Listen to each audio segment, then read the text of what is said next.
السلام عليكم ورحمة الله. الحمد لله رب العالمين، والصلاة والسلام على سيد الأنبياء والمرسلين وعلى آله وأصحابه ومن تبعهم ودعا بدعوتهم إلى يوم الدين. أما بعد، أعوذ بالله من الشيطان الرجيم. بسم الله الرحمن الرحيم. ويا أهل الكتاب تعالوا إلى كلمة سواء بيننا وبينكم ألا نعبد إلا الله ولا نشرك به شيئا ولا يتخذ بعضنا بعضا أربابا من دون الله. صدق الله العظيم.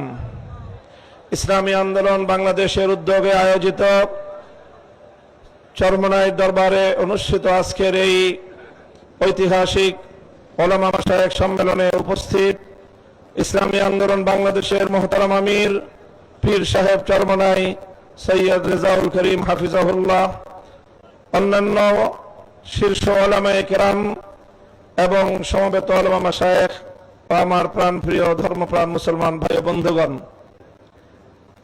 সংক্ষিপ্ত পরিসরে কয়েকটি কথা। আজকের বাংলাদেশের বিশেষত জাতীয় রাজনৈতিক প্রেক্ষাপটে ওলামায়ে কেরামের সামনে এক ঐতিহাসিক সুযোগ এসেছে এবং সুযোগ আসার কারণে তাদের কাঁধে ঐতিহাসিক জিম্মাদারি এবং দায়িত্ব বর্তেছে। আমরা যদি আজকের এই প্রেক্ষাপটে আমাদের দায়িত্ব পালনে ব্যর্থ হই, ইতিহাস আমাদেরকে ক্ষমা করবে না। এই জন্য যাদের কাঁধে দায়িত্বের বোঝা, আমরা শুধুমাত্র এক একজন ব্যক্তি নই। যেমন ইতিপূর্বে অনেক ভাই বলেছেন, হযরত শাইখুল হাদিস আল্লামা আজিজুল হক রাহমাতুল্লাহ আলাইহির দায়িত্বের জোয়াল এখন আমার কাঁধে। হযরত পীর সাহেব মরহুম সৈয়দ ফজলুল করিম রাহমাতুল্লাহ আলাইহির দায়িত্বের বোঝা আমাদের বর্তমান হযরত পীর সাহেবের উপর। মুফতি ফজলুল হক আমিনী রাহমাতুল্লাহ আলাইহি সহ আকাবিরদের দায়িত্বের বোঝা আমাদের ভাই মাওলানা মুফতি সাখাওয়াত হোসেন রাজির কাঁধে। এমনি ভাবে আমরা বর্তমান প্রজন্ম আমাদের পূর্বসূরীদের রেখে যাওয়া একটি সুন্দর প্ল্যাটফর্মের উপর আজকে আমরা দাঁড়িয়ে আল্লাহর দ্বীনের কাজ করার সুযোগ পেয়েছি।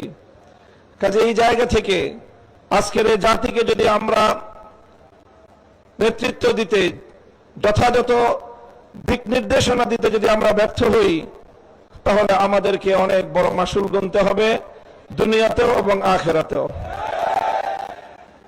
আমি আজকের যে জাতীয় চাহিদা, বিশেষ করে সারা বাংলাদেশের সকল ধর্মপ্রাণ শুধু নয়, যারা ধর্মকে ভালোবাসে অন্তত তারা ইসলাম প্রেমী সকল মানুষের অভিন্ন চাহিদা হলো ইসলামী নেতৃত্ব তারা ঐক্যবদ্ধভাবে জাতির সামনে অগ্রসর হোক, জাতির সামনে উপস্থিত হোক।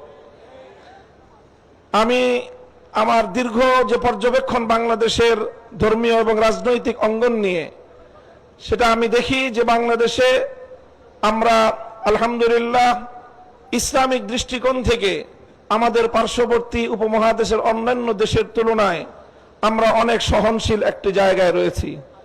আমাদের বাংলাদেশে ইসলামপন্থীদের মধ্যে পারস্পরিক ঈমান এবং কুফরির কোনো ইখতিলাফ নেই, মতবিরোধ নেই, যেটা আমাদের পার্শ্ববর্তী দেশগুলোতে রয়েছে। সেখানে শিয়া সুন্নির মতো জটিল বিরোধ রয়েছে। এরপরও সেই সকল দেশগুলোতে আমাদের ওলামায়ে দেওবন্দ তারা নেতৃত্ব দিয়ে সেই শিয়া সুন্নি সহ অন্যান্য বাতিল পন্থীদেরকেও বৃহত্তর ঐক্যের মধ্যে তারা তাদেরকে সামিল করে জাতির সামনে ঐক্যবদ্ধভাবে নিজেরা উপস্থিত হয়েছেন। তা আমি মনে করি বাংলাদেশে এখন ইসলামিক অঙ্গনে চারটি পক্ষ রয়েছে, যাদের মধ্যে আমাদের মধ্যে বিভিন্ন শাখাগত, ফিকহি মাসআলাগত এবং বিভিন্ন আকীদার খুঁটিনাটি বিষয়ে ঈমান এবং তাওহীদ এবং রিসালাত আখিরাত ছাড়া আকীদাগত অন্যান্য কিছু বিষয়েও আমাদের মধ্যে মতপার্থক্য রয়েছে। তবে আমরা সকলে একটি কথায় একমত, সেটি হলো আল্লাহর জমিনে আমরা ইসলামী হুকুমত কায়েম করতে চাই। এই এক কথার ভিত্তিতে এটাই হোক আমাদের আগামী দিনের রাজনৈতিক ঐক্যের বুনিয়াদ। যারা যারা আল্লাহর জমিনে কোরআনী শাসন কায়েম করতে চায়, তারা আমরা আগামী দিনে একটি ব্যালট বাক্স নিয়ে জাতির সামনে আমরা এক মঞ্চে হাজির হব। আমি মনে করি বাংলাদেশে অনেকগুলো ইসলামিক মহল থাকলেও বাংলাদেশে ধর্মীয় এবং ইসলামী সেক্টর কিয়াদত ওলামায়ে দেওবন্দের হাতে। এটার মধ্যে কোনো ধরনের দ্বিমত অথবা কোনো সংশয়ের কোনো অবকাশ নেই। বাংলাদেশে যদি 4 লক্ষ মসজিদ থাকে, 3.5 লক্ষ মসজিদের ইমামতের এবং মেম্বারের দায়িত্ব ওলামায়ে দেওবন্দের হাতে।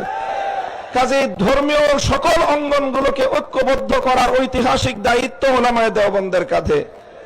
আর এ কথা অস্বীকার করার কোনো উপায় নেই।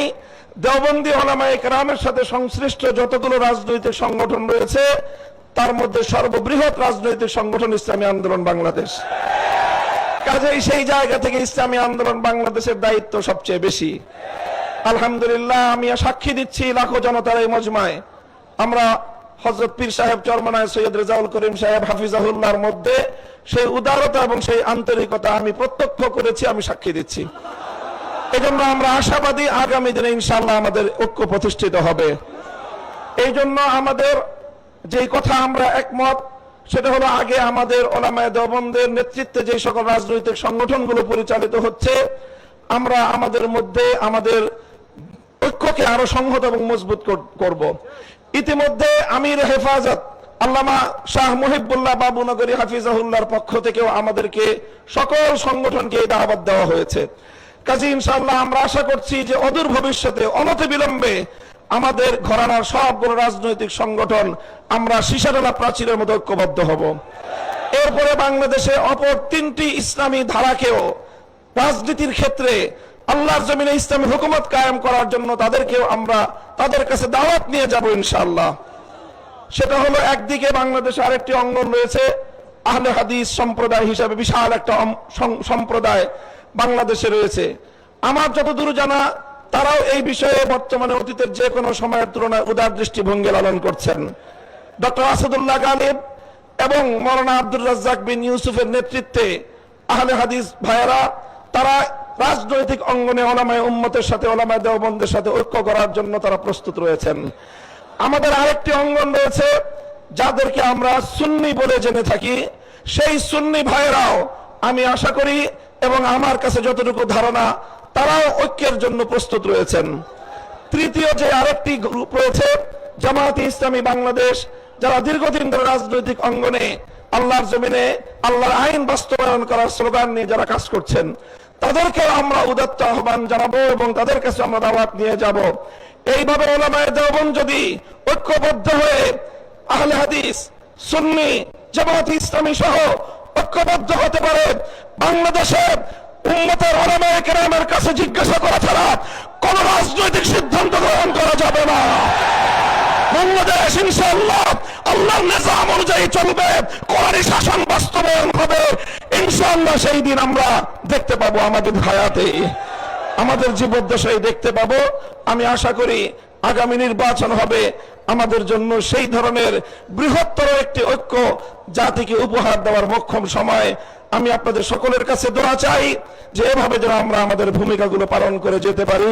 বাংলাদেশ খেলাফত মজলিসের পক্ষ থেকে আমি আজকের এই ভর মজলিসে এই ধরনের কার্যক্রম পরিচালনায় আমাদের শতভাগ উদারতার এবং আন্তরিকতাপূর্ণ ভূমিকা পালন করার প্রতিশ্রুতি দিয়ে যাচ্ছি ইনশাআল্লাহ। নাসরুম মিনাল্লাহি ওয়া ফাতহুন করিম। আসসালামু আলাইকুম ওয়া রাহমাতুল্লাহ। সংগ্রামী সাথী ও বন্ধুগণ, উলামা মাশায়েখ সম্মেলনের পর্যায়ে গুরুত্বপূর্ণ